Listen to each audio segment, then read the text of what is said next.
Good evening, everyone. Welcome back with another Keep Looking Up here with the Ward Beecher Planetarium. We have a full crew out here tonight.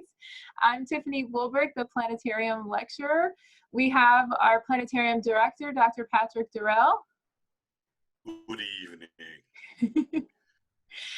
We have our other resident astronomer and astronomy professor at YSU, Dr. John Feldmeyer. Hey, everybody. His students also sometimes call him Dr. Crazy. Only when I ask them to. And we also have our planetarium engineer, Kurt Spivey. Peace out. And we've got our three students helping us moderate here tonight, Lainey. Hello. Nishan. Hello. And Jenny. Hello. We have another great show planned for you tonight. I'm really excited for this one. It's the life and death of stars.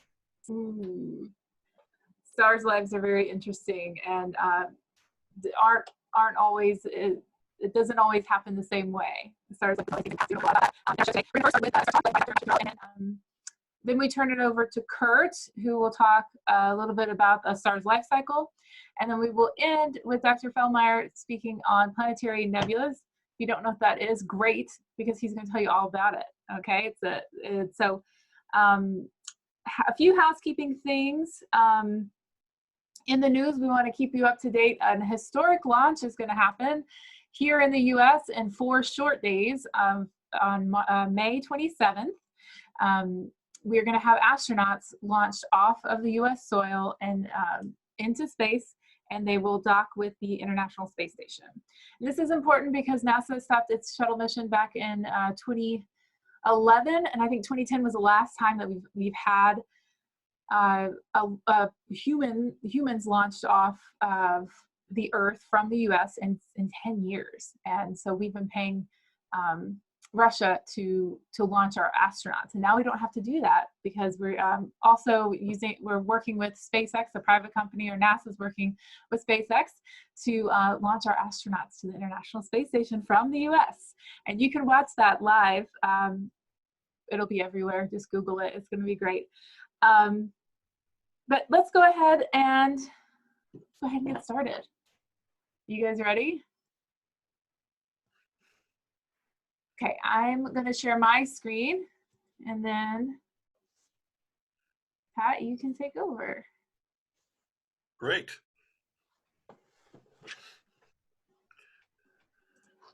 Well, one of the things we always do at the Ward Beecher Planetarium is we always encourage people to go out and look outside, and as we get to some nicer weather and warm evenings, hopefully everybody will get a chance to get out and look at things for themselves. First thing we're going to start off with is, and this is very fleeting, but right after sunset, very low in the northwestern sky, if you've got a good western horizon, you may be able to get a glimpse at Mercury and Venus right next to one another, but they're very, very low, and in a couple of days they'll get close enough to the sun that you won't be able to see them. So for those of you who really want to track down our innermost planets, this is might be your last opportunity for a little while. But again, that'll be in the glare of the sunlight. So for those daring, and again, for those who have a good western horizon, I don't. Now, what we're going to do this evening is we're going to look at a couple of different times and show you a couple of constellations that you may not normally see in a star program. Now we're going to move forward to around 10 o'clock tonight, so when it gets dark enough that you have a hope of seeing some of the dimmer stars out there. Now, the springtime sky, the spring evening sky doesn't have as many bright stars in it as, say, the winter sky or the summer sky, but there's still a lot of very neat objects and constellations that you can go looking for. And one of the things that we like to do is we always tell people, if you're first looking at the night sky, to find bright constellations and use those to find other ones. It makes it much easier for you to become a constellation expert. So tonight we're going to start up very high up in the sky with the Big Dipper. This is the most reliable group of stars out there, the 7 stars 4 stars in the bowl and 3 stars in a bent handle. And I call it a reliable group of stars because, at least from Youngstown and places further north, no matter what time of year, time of night, it's always up. So it's always a good starting point. So we like to use the Big Dipper to find all sorts of things. And I'm going to use it to find 3 other constellations here.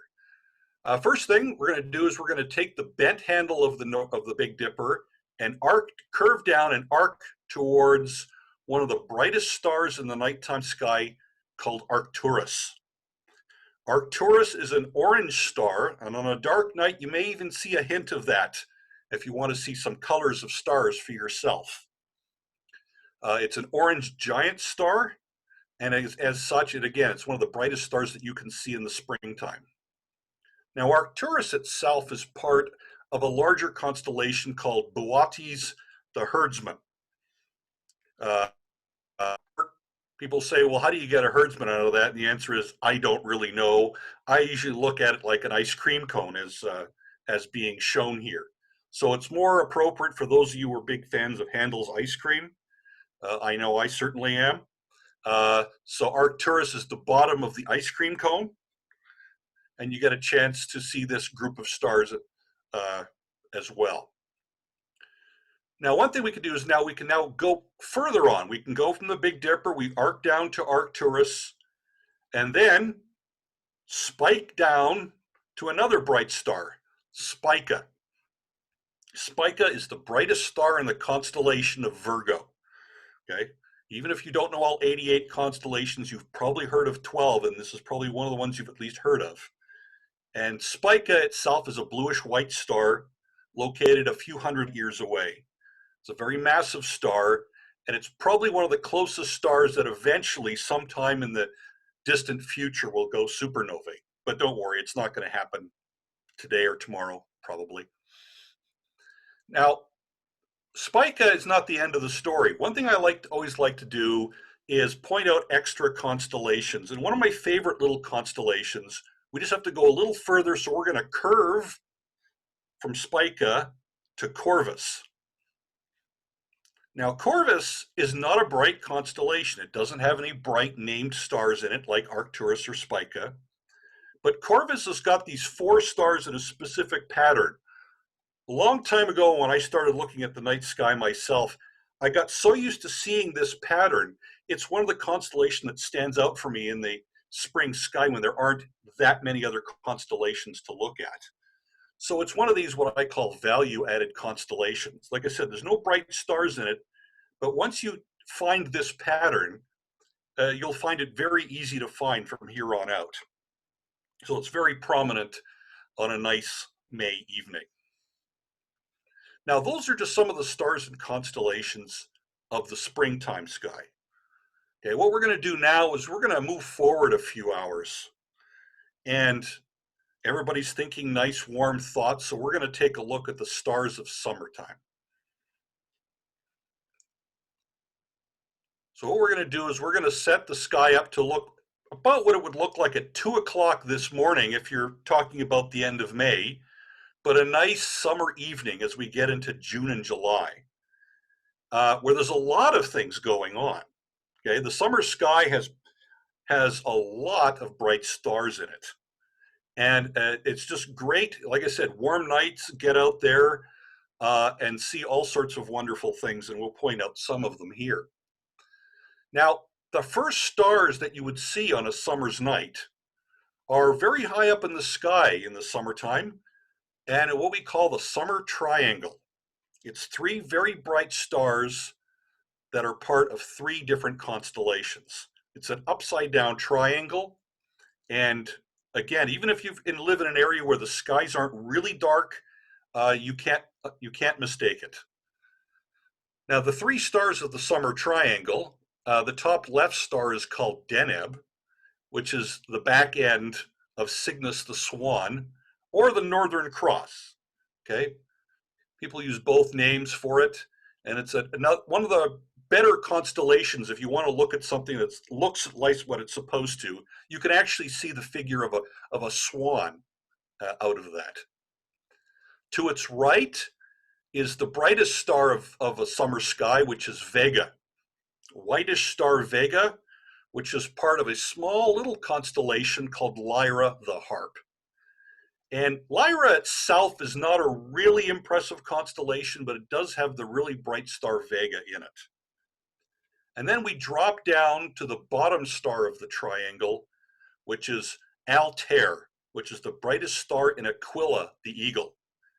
And again, if you have a dark enough sky, you can see some of the stars. You can actually make out the figure of a stick bird with Altair in the middle of its head and two outstretched wings as it flies up through the sky. Now, just like we did with the Big Dipper, what we like to do is, if you can find these three stars, you can use those to find other objects. Now, summertime is one of the best times to look for the Milky Way. Now, if you live near anywhere with city lights, this is going to be really tricky. But if you can get someplace which is relatively dark, you should have no problem finding the Milky Way. Still a hard time seeing it. The Milky Way goes right through the summer triangle. So if you're trying to find where should I look for the Milky Way, this is a good place to start. The milk of the Milky Way, made up of hundreds of billions of stars that are far enough away from us that we can't see them as individual little dots of light like the summer triangle. So good time to get out and see our home galaxy. But another thing I like to do is down near the bottom star, Altair, again, sometimes I like to branch out and try and find some other constellations that people may not be as familiar with. And two little favorites of mine in the summer sky are Delphinus the dolphin and Sagitta the arrow. Delphinus is this little group of stars there, and it looks like a little tiny diamond with an extra star on it. And again, it's one of those constellations that once you find it, you'll have no problem finding it again. It really is a cute little group of stars. But flying through the middle of the Milky Way, if you go right above Altair, is little Sagitta, which is this little tiny arrow flying through the Milky Way at high speed. Now again, none of those constellations have really bright stars, but they have unmistakable shapes. So if you do find them, after about the second or third time, you'll have no problem finding them here on out. So some of the many things that you can have a chance of seeing on a nice summer night as we go down towards the brighter part of the Milky Way. But it's not just the stars. One of the other nice things in the morning sky here in May and into the summer are two bright planets are joining us. Jupiter and Saturn are next to each other for a little while.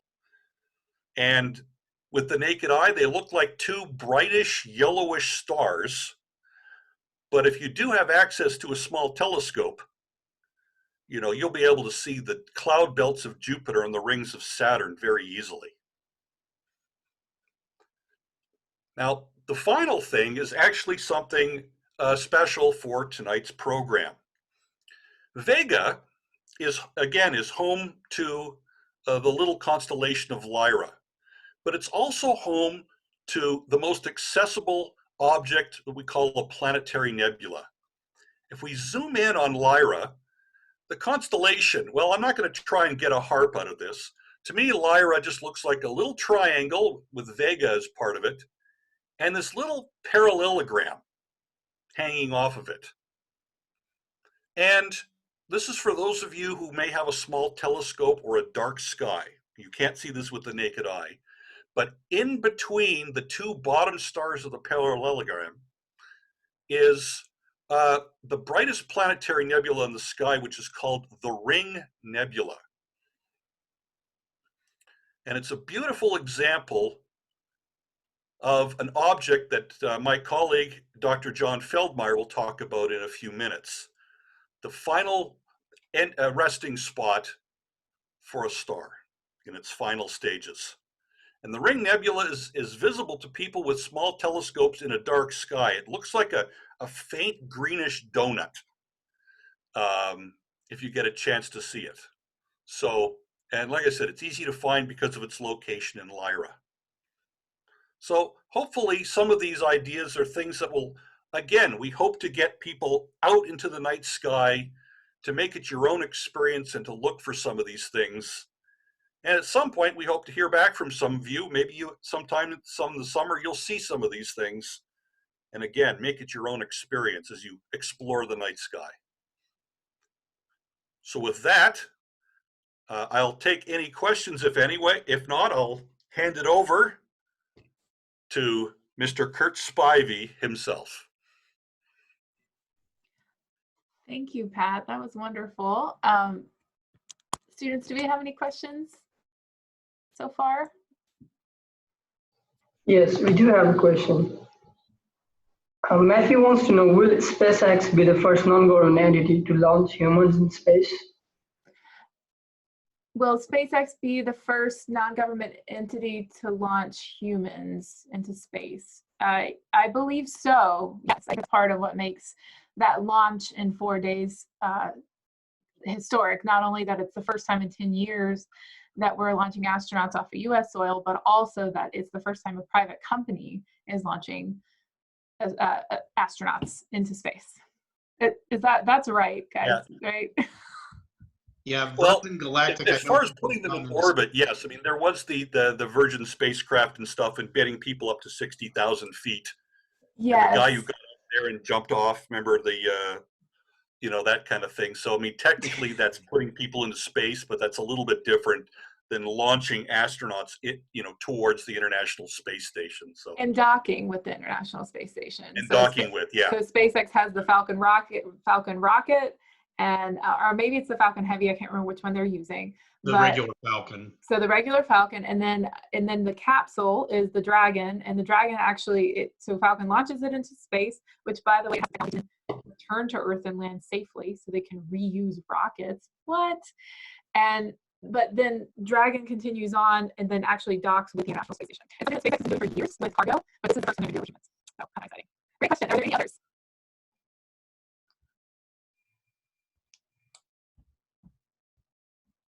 You guys feel free to ask some questions in the chat. We love to start dialogue with you guys as much as possible. We miss seeing your faces in the planetarium. And I know that we are just regarding other like new audience members that aren't even from Youngstown, Ohio. So if you aren't from Youngstown, let us know in the comments where you're from. We love to hear from you as well. But I think we'll turn this over now to Kurt so he can get started with his talk. Thank you, Kurt. Yeah, we really miss seeing you, even if you do have a mask on. So please, we're looking forward to getting back to normal sometime in the fall. We don't know exactly what the new normal is going to look like, but we're working on it. So what I'm going to talk about is the life cycle of a star. And I'm going to bring up my graphic, I think. My screen just went completely blank. Let me try that again. And F5, there it goes. There's my graphic. So this is going to be a brief overview of the life cycle of a star, which is going to lead into Dr. Feldmeyer's talk too. First, we know stars are widely varying in size. We have some stars like Betelgeuse and Antares that if you put them at the center of our solar system, the outer layers of the star would be all the way out almost to Jupiter. We have some stars that are super, super, super hot. We have other stars that are barely bigger than the planet Jupiter itself, and we can barely see them. They glow. And we have stars like the sun, which are medium range stars as well. We've learned a lot about how they form, how they spend most of their life, and how they die. The interesting thing here is when we look at the nighttime sky, even with telescopes, this is what we see. As you saw with Dr. Durrell's talk, how can we tell all this stuff when stars just look like points of light? Well, we actually do have a technique. I actually think it's one of the most fascinating techniques, one of the most fascinating things in astronomy, that they figured out how to do this a little over 120 years ago. I'm only going to touch on this briefly because we have another Keep Looking Up scheduled for the fall, which is going to go much more in depth with this. What we do is, instead of just looking at a star with our eye or a camera, we pass the light from a star through a prism-like object we call a spectroscope, and that creates a spectrum of the star with all these dark lines in it. And by looking at these lines, we can tell so much about the star. If you don't see many lines, that means the star is really, really hot and certain elements cannot exist in that heat. Cool stars, you see lots more lines because lots more complex compounds can exist, like titanium oxide and sodium and titanium and ionized calcium. We can also tell by how wide the lines are, how big the stars are. That's a function of the pressure of the stars. So the very hottest and biggest stars are called O stars. Those are like the stars of Orion's belt. You notice we have this little thing. It goes from hottest up to here to coolest down here at the bottom. M stars are the very coolest stars. Betelgeuse is a large example. Proxima Centauri is a tiny, tiny little star. It's our nearest neighbor, but it's a very tiny star, barely bigger than Jupiter. And our sun is in the middle. Like I said, it's a G-class star. Once again, I'm not going to go much more in depth on that. We're going to have why we have this goofy letter system and things later in the fall. But all stars form in huge clouds of gas and dust that we call nebulae. Nebula is the Greek word for cloud, and when they were first seen, that name was put on them. This is the Great Orion Nebula, the nearest star-forming region to the Earth, near the belt of Orion. What we have here is this huge cloud of gas and dust. And the reason the stars form in this huge cloud of gas and dust is it's not equal throughout. There are clumps in there. Clumps mean gravity. When gravity happens, it starts pulling in more gas and dust and more gas and dust. Eventually, there's so much stuff there, the gravity is so strong that the atoms in the center of the star, the hydrogen atoms, can no longer stay apart from one another, and gravity smashes them together, which is a nuclear fusion reaction. And when that happens, the stars start to give off heat and light. And the reason we can see this nebula is up here. There are some stars called the trapezium that have already lit off, and they're so bright they're lighting up the rest of the cloud around them. Now, you wouldn't see this in the nighttime sky. Like Dr. Durrell said with the Ring Nebula, it looks kind of greenish. This will look kind of greenish, but you can actually see this without the aid of a telescope or a pair of binoculars in the constellation Orion in our winter sky.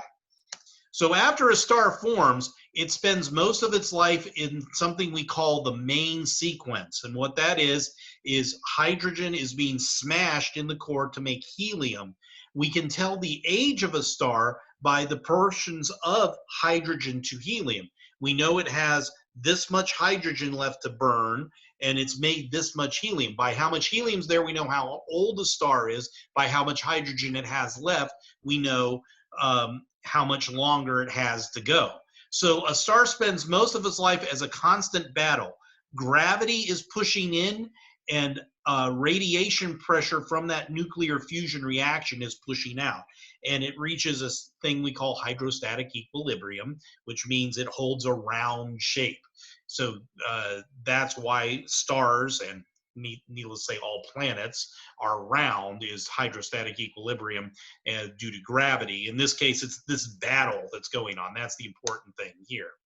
Now, a good way to think of the life cycle of a star is to think of a star as a car that just came off the assembly line at Lordstown. However, they fill up the gas tank when they roll it off the assembly line, and they seal the gas tank so you can't fill it up again.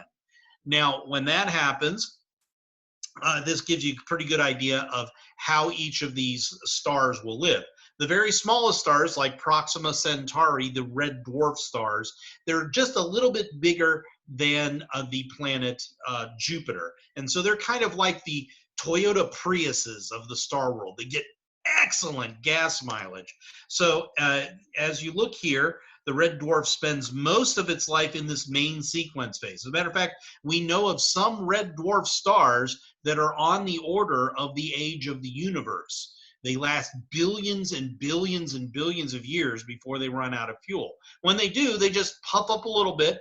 They gently blow off their layers into space, and then eventually they shrink down to about the size of Jupiter. They glow white hot for a while. We call that a white dwarf, and then they dissipate, and they're just a burned out cinder out there in space. Our sun is a little more interesting than that. You can think of our sun kind of as, you know, like a Chevy Impala or a Chevy Trax, you know, a mid-size. It gets decent gas mileage, but it's still not the best out there. So our sun will spend a long time on the main sequence too. We know our sun is about 5 billion years old. It'll last about another 5 billion before it runs out of fuel. And it will puff up a lot bigger. And that's because it's trying to continue that reaction going on. So it starts burning the hydrogen in the outer layers. That causes it to puff up and cool down from a yellow star to a red star. Then it becomes something called a planetary nebula, which you'll hear all about in just a little while. And then the same thing happens. It blows off its outer layers and it shrinks down to a white dwarf and eventually turns into a cinder. Now, the biggest stars, those are the Cadillac Escalades of the star world. These are huge, powerful stars, but they get really lousy gas mileage. So they spend very little time on the main sequence. Our sun will be about 10 billion years. Here we're talking about a couple of million years, which is almost an eye blink as far as stars go. Then it will explode in a massive explosion called a supernova. What's left of the star will become either a black hole or a neutron star. Black holes, we'll have a whole show on that down the road too. Neutron stars are a highly compact, dense, very energetic star that is left over. And then the rest of the star is blown off into something we call a supershell that will eventually become a nebula like the Orion Nebula, and the star forming process will start again. Carl Sagan used to say all the time that we are made of star stuff, and he wasn't kidding.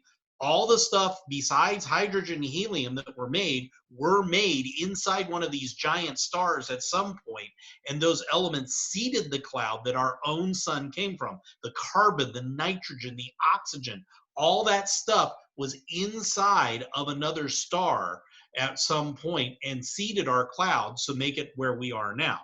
Now, what happens in a big star, and this is what I was just talking about here, when big stars run out of hydrogen, they don't want to stop that nuclear fusion process. So they start taking the helium that they made and fusing the helium together. When you take two helium molecules and mash them together, you get a carbon molecule. Then you take the carbon and you smash it together, you get neon. You take the neon, you smash it together, you make oxygen, then silicon, and then iron.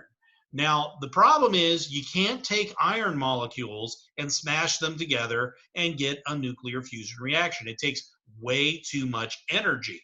So when a star turns all this stuff in the center of it, notice here, Jupiter's orbit, this is like Betelgeuse. There are only two stars that we can actually image as something other than a dot.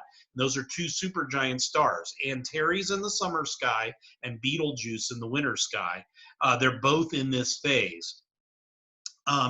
But when you get to iron, it can't continue to fuse atoms together. So all of a sudden, when it gets to iron, that radiation pressure stops. And when that radiation pressure stops, gravity says, I win! And everything falls into the center, rebounds off the center, and then blows out in these supernovas, which are the most energetic events we know of in the universe. We can actually see them in other galaxies. As a matter of fact, one just lit off in a galaxy up in the constellation, the Big Dipper, about 3 weeks ago that we are able to witness because it's such an energetic thing. We can see it in another galaxy. So to recap, all stars start in a nebulae. We are not 100% certain what the process is, why some stars stay small and become red dwarfs, and other times the material gathers really big and becomes a supergiant. That's one of those processes we still don't quite understand. Now, we're talking everything, even the big stars, we're talking on the order of millions of years. And you and I, of course, aren't millions of years old. Thanks to physics and quantum mechanics, we can say, okay, this should be happening next. We look out in the universe, we see that.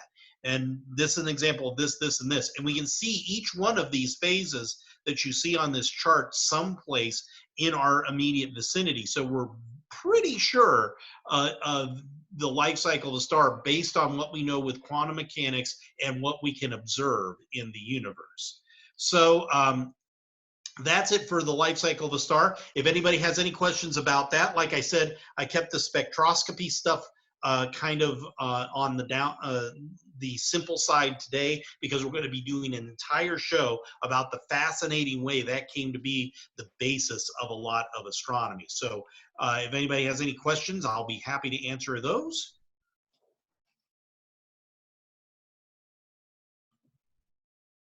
One person asked, what is the largest star that we can see with the unaided eye? We have a couple. We have several supergiant stars. Most of our first magnitude stars that we see in the sky are really big stars. Rigel and Orion. Betelgeuse, like I said, is such a titanically huge star. We can actually, with big telescopes now, we have the ability to actually see it as a round shape and not just a dot in the sky. Antares in the constellation Scorpius is another one of those. Those are those red supergiants. But other stars like Deneb that Dr. Durrell talked about in Cygnus the Swan, it's not as bright as those stars, but it is one of the furthest first magnitude stars we can see. To be that bright at the distance it is from us, like 1,600 light years, it's one of the biggest stars we can see in the sky. So there are a lot of them out there. Anybody else? All right. Well, I'll be happy to answer questions. If you have any at the end of the show, just post them up on Facebook. We'll be happy to answer those as well. And I'm going to turn it back over to Tiffany, who's going to introduce our guest speaker for this evening. Thank you, Kurt. I did think I saw a question about spectroscopy. Do we want to talk about that briefly? Sure. How specific do you want me to get? I could go a full half hour just on that. Yeah, we could talk for days about that. Let me see. Where was the question? So Dylan asks, are we able to use spectroscopes to understand the elements that distant planets are composed of outside of our solar system?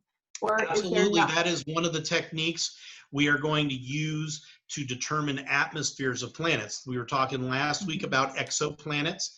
When a planet passes between the star and the receiver, the spectrum will change, and that change will be the elements that are in that atmosphere of the star. And we will be able to look at those and actually determine what is in that atmosphere. The telescopes we have right now can't do that. But new telescopes, what is WFIRST going to be named? They named it after WFIRST? WFIRST got named this week. Oh, it did?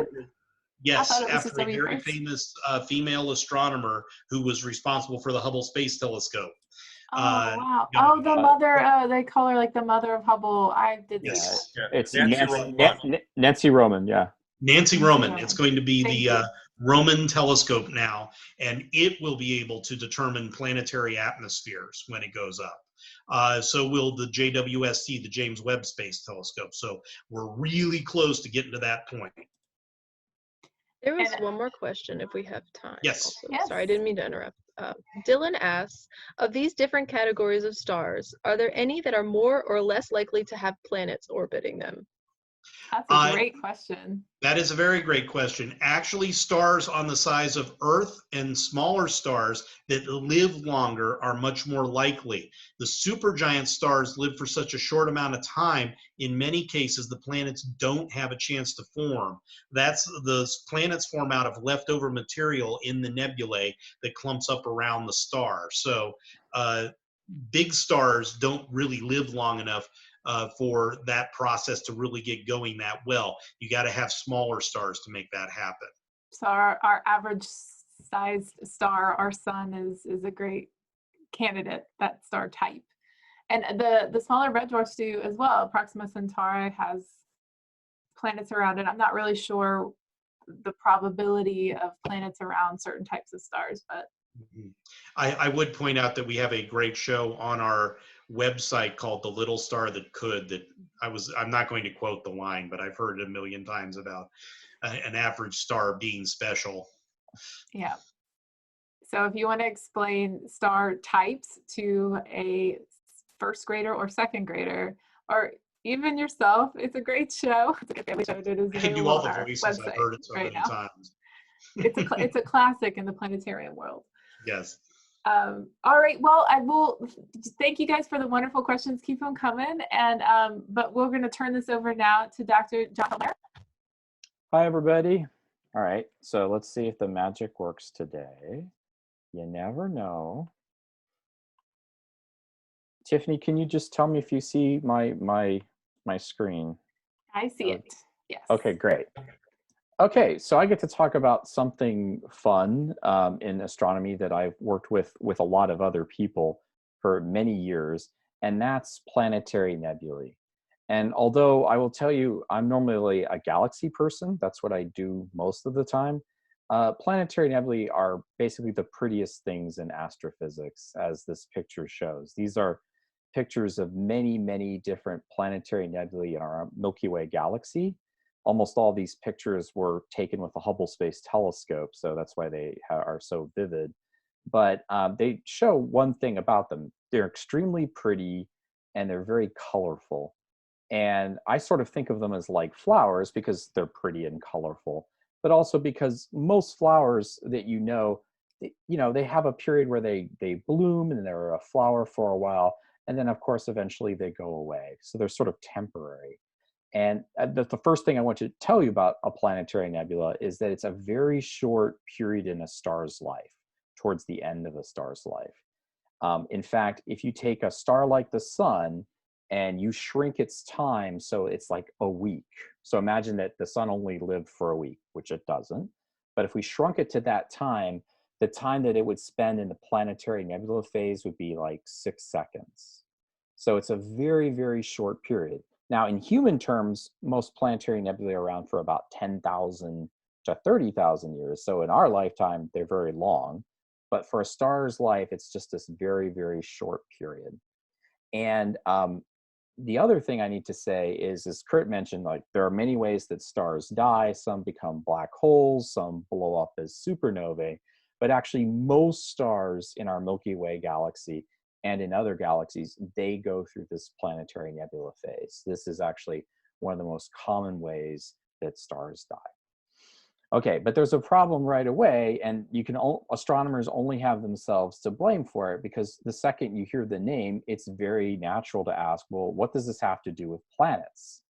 And so our first mystery for today, and there's 3, is what does planetary nebula even mean?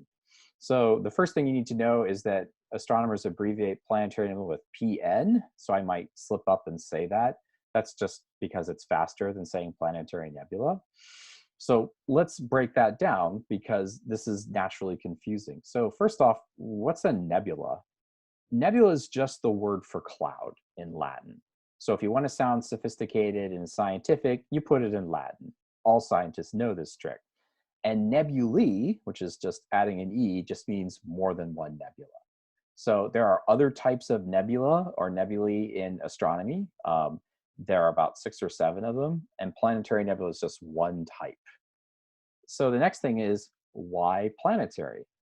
And the reason why it's called a planetary nebula is because of one astronomer.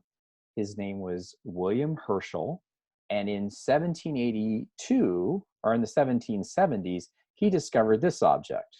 So this is the planet Uranus. And this isn't his picture. This is a picture of the planet Uranus through like a small telescope, like an amateur astronomer would have. And so he became very famous for this. And you can see it's sort of blue and green. So he discovered this planet. At the same time, he was searching the sky for other interesting things.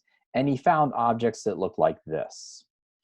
And so this is a picture of a planetary nebula, again, through a modern amateur telescope. But if you look at the two pictures, they kind of look similar, right? One is round in blue and green, and the other one is round in blue and green. And they're kind of fuzzy, and he didn't know what to make of this. So he said these look like the planet Uranus, so Planetary Nebula, but it turns out they don't have anything to do with planets, right? We're going to see, as I mentioned, that planetary nebulae are basically a phase of a dying star. So planetary nebulae don't have anything to do with planets, but we're stuck with the name. So, you know, here's the moral of the story about this thing is be very careful how you name things, because you can sort of mislead people for over 280 years now. Is astronomers who study planetary nebulae have to stop and go, no, they really don't have to do anything with planets, sorry. But they're still very interesting objects. So that's our first mystery, but we had to clear that up. So our second mystery, of course, is we need to focus in on one planetary nebula. And as Dr. Durrell mentioned earlier, one of the most famous planetary nebula is this thing on the left, which is known as the Ring Planetary Nebula, and it's in the constellation Lyra. You will need a telescope to see it, but in the blue circle down here, you can see where it's located. And again, this is a nice picture from the Hubble Space Telescope. And so I'm going to sort of use M57 as our example of a planetary nebula because it's the most famous one, and it's kind of the poster child for all of them. And so we'll come back to this picture a few times. So our second mystery is, let's just look at the Ring Nebula here on the left, and I just found a cool picture of the sun setting on the right. And right away, you notice that there's some differences, right? First, of course, their shapes are different, right? The sun is a circle or a sphere, whereas the Ring Nebula, well, looks like a ring, as it's named. But you can also see the colors are different, right? Stars like our sun are white, or if they're hotter, they're blue. If they're cooler, they're red. The orange color we see here for our sun is just because it's very close to the horizon and the atmosphere is making it more orangey. But besides the fact that the Ring Nebula looks like a ring, notice that its colors are very, very different, right? They're sort of red on the outside, and there's this bluish green on the inside. And then finally, there's a very striking shade of blue. And finally, right in the middle, and I'm hoping you can see this, is a little white dot. And we'll come back to what that little white dot is because it's very important. But right now, just looking at the colors, the two objects seem very, very different. Okay, so as Kurt mentioned, you can split light up into its individual colors, and that's what's called spectroscopy. And just like Kurt, I don't want to get too far into it, but what you can imagine is, what would you do if you took the light of the sun and shone it through a prism? Of course, you get a rainbow, right? Everybody has seen a rainbow, and everybody knows the colors.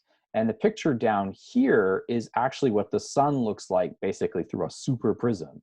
And so you can see the rainbow here of the different colors: red, orange, yellow, green, blue, indigo, and violet. And if you're looking carefully, you can see there's also all these dark spots. So those dark spots are real, and they're very important, but we're not going to talk about them today. Up top in this picture is what the Ring Nebula looks like through the same setup. And you can see it looks completely different. Is that what you see is you see lots of little rings with different colors. So what that tells you is that the Ring Nebula doesn't give off light of just one, of all colors. It gives off light of very, very specific colors. You can see there's sort of a big red ring, there's sort of two fainter red rings, and then there's kind of nothing for a while. And there are background stars in this picture that are spread out. And then you see this sort of bluish white, maybe teal color in the middle, and then a few blue lines here. So this looks completely different, right? So this gets us to our second mystery. Like, the two objects don't give off light the same way in terms of color. The sun gives off light of many, many colors with just a few dark gaps, whereas the planetary nebula is actually mostly not giving off light, but it gives off light of very, very specific colors. And so this was a puzzle to astronomers in like the 1800s and even into like the early 1900s. Now, it turns out we know why it gives off light of certain colors, and that's because of something that we've all probably seen, which is a neon sign, okay? So a neon sign, right, is called that because this is something we see on the Earth, right, in a restaurant or a gas station or something else that has a tube of gas, okay, in this case, neon gas, and the sign runs electricity through that gas. And what happens is that gas gives off light, not of all colors, but very, very specific colors. And for neon, the colors are what this rainbow below is. And you can see that neon gives off a lot of red and orange and yellow lines, and relatively few green lines and maybe a couple of blue lines. But this is why neon looks this way. It has a gas that's not very dense. So in other words, much less dense than the air you're breathing right now. And it's been powered up by electricity. And so this type of spectrum that the Planetary Nebula has can be explained just the same way. The reason why it gives off light of specific colors is the outer part of the planetary is made up of very hot and also not very dense gas. So it's very similar to this neon sign.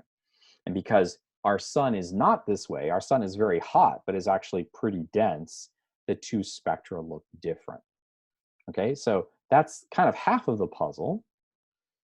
Here's the other half of the puzzle, which is, okay, over time, astronomers have figured out what all these colors relate to, and that's actually what all these symbols are. I'm not going to go through all of them. What I am going to show you is this very red line that you see here is actually from atoms of hydrogen. Okay, but for a long time, people were very puzzled about these blue lines, right? These blue teal lines that I mentioned, because there was nothing on the Earth that they had discovered that matched up, right? You can actually, get a tube of hydrogen gas in a classroom and light it up, and you can see that red line. But there's no tube of gas that you can find on the Earth that will give you those blue lines. And so this was a big puzzle. And the reason why it's kind of interesting is around the same time, right? And now we're talking about like 1910 or so, people had discovered helium in the sun. So everybody knows about helium now, right? Because you use it for balloons and you use it for medical equipment. But back then, helium had not yet been discovered, and it was first discovered in the sun. And one of the names for the sun is Helios. So helium was the stuff we found in the sun. So people couldn't find these blue lines anywhere on the Earth. And so they thought maybe this is a new element. And so they called it nebulium, meaning stuff that you can only find in a nebula, because they couldn't see it anywhere else. And they had no idea what it was, but this is like the search for nebulium. So this is part of our puzzle. So what was then discovered in the 1920s is nebulium actually wasn't a new element. It was actually oxygen atoms, which is why in the little diagram, see how there's like a little O here.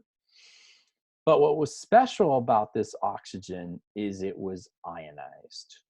So what does ionized mean? Ionized is what happens when an electron is kicked out of an atom. And that can happen lots of different ways. If you've ever smelt like somebody turning on electricity or a sort of electrical smell, you'll smell that sort of ozone-y smell. That's actually from ionized atoms. Or whenever you have a situation where you have static electricity, in principle, there's a charge.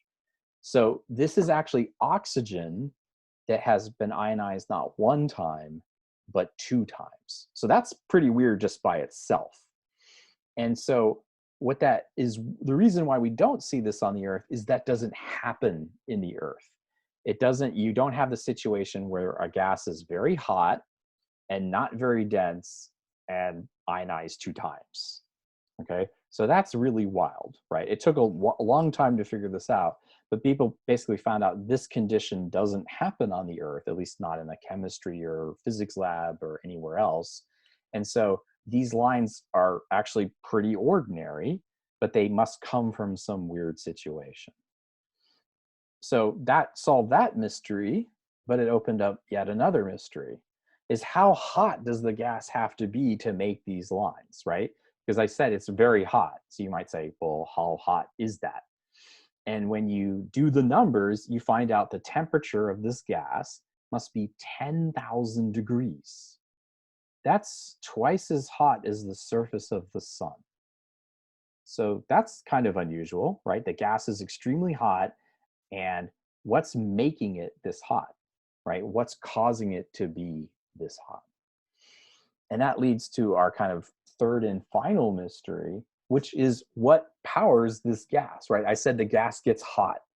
Well, how does it get hot, right? Did the Easter Bunny come and make the Planetary Nebula hot? No. And that goes back to this little dot that you see here in the middle of the Planetary Nebula. So I'm hoping you can see this on your screen, and if not, definitely just go Google the Ring Nebula and you'll see it. There's a little dot right there. And that dot is called a white dwarf star. So the white dwarf is incredibly hot. So the white dwarf for the Ring Nebula is about 25 times hotter than the sun. And it's actually 500 times brighter than the sun too.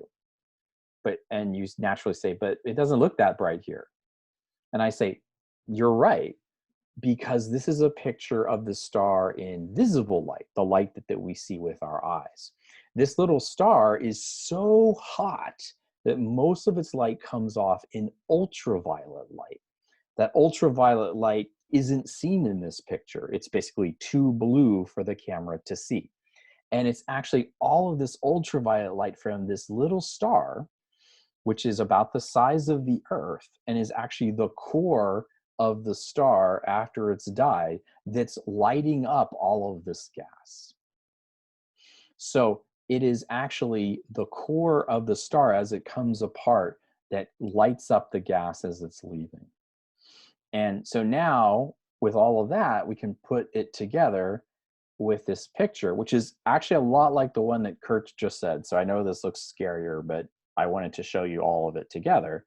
Is here's where the sun is today on this diagram. And this diagram is how bright a star is compared to the sun. So the sun has a luminosity of 1. And down here is temperature. So to the right is cool temperatures, and to the left is hot temperatures. So as Kurt said, after a while, the star stops being a normal star and it comes up here and becomes a red giant star. And the red giant star eventually pushes itself apart. Now, it's really important to say this is actually not an explosion, right? A supernova explosion is an explosion, but a planetary nebula sort of kind of pushes itself apart.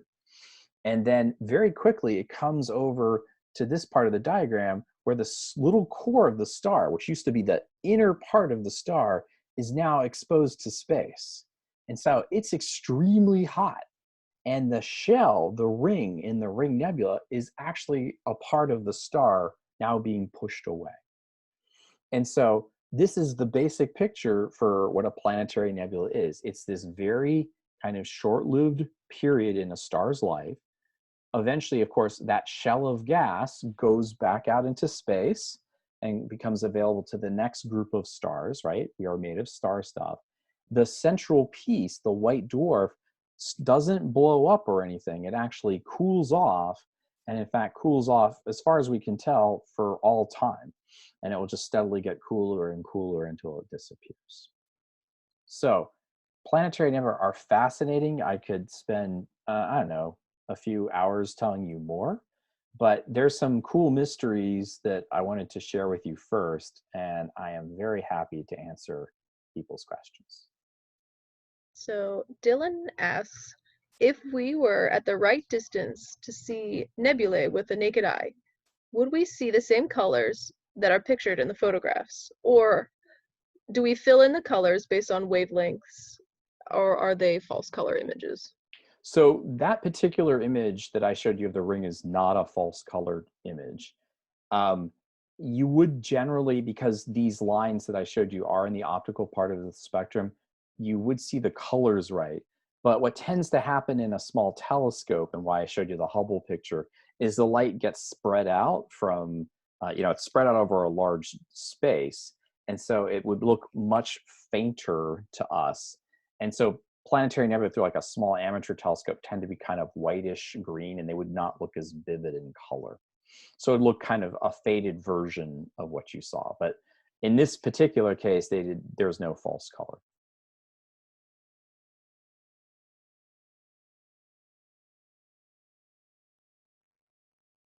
Other questions? Don asks, would a completely cooled off white dwarf be similar to a rogue planet? Yes. It gets wilder than that. As the white dwarf cools off, I mean, it has its own history because it is basically the core of the star, and it's made up of carbon and oxygen atoms. And there's actually something that all of you know about that's made up of carbon and oxygen atoms, and that's a diamond. So as these white dwarf stars cool off after a very long period of time, and I mean like billions of years, they crystallize. And so they become a diamond roughly the size of the Earth. So they have a very interesting history all their own.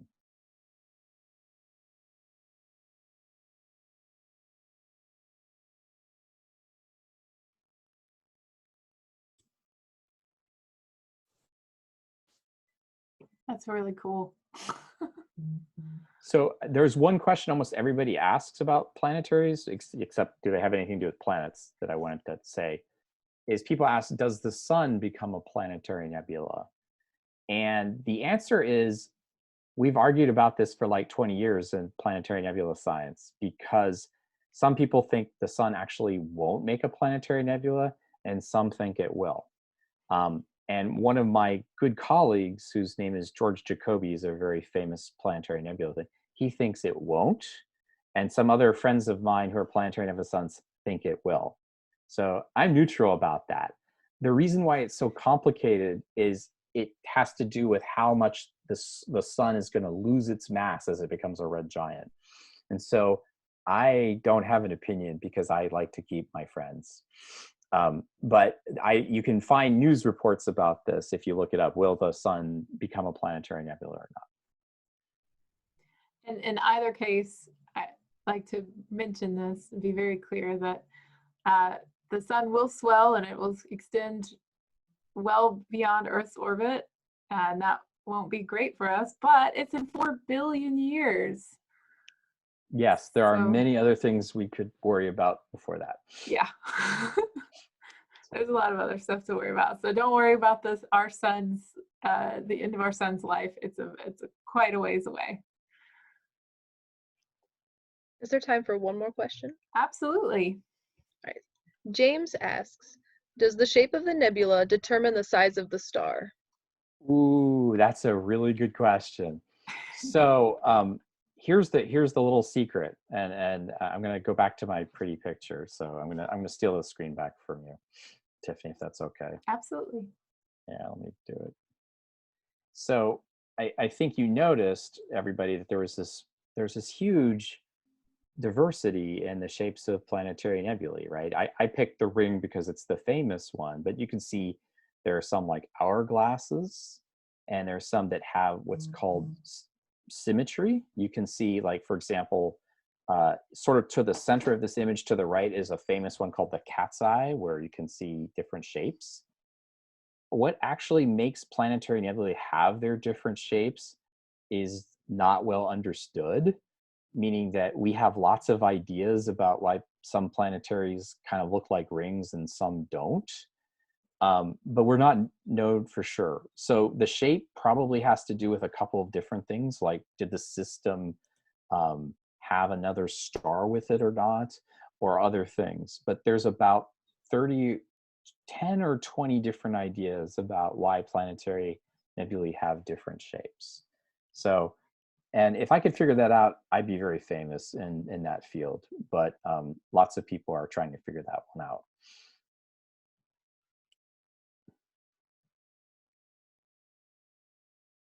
Wonderful questions tonight. Thank you all so much.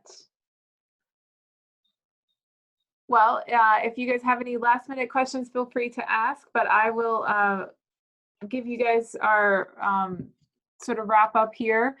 I like to announce our next week's show at the end of our shows. So next week is going to be another wonderful show called The Big Picture. We're getting real far out there next week. Dr. John Feldmeyer is going to be returning with us next week. Thank you so much, Dr. Feldmeyer, for your wonderful Planetary Nebula talk. And you're going to come back next week to talk a little bit about the cosmic web. So our universe, we're going to be talking at the universal scale. And then we're going to have one of our student graduates, Ashley Lemaster. She's going to join us to talk a little bit about dark energy and some of the research that she did while a YSU student. So I'm really excited to have her back, a YSU alum, to come talk. And we're also letting you guys know that next week's show will be our last show for a little while. We're going to take a little break in the summer. We typically do that with our in-person shows as well. So, but we are making plans to return better than ever with really interesting topics and great guest speakers. I know many of you guys are wondering about when the planetarium is going to open back up. We don't have a date, but we are talking about what that looks like. So just stay tuned and we will tell you just as soon as we know, I promise. I think that's everything. Did I miss anything, guys?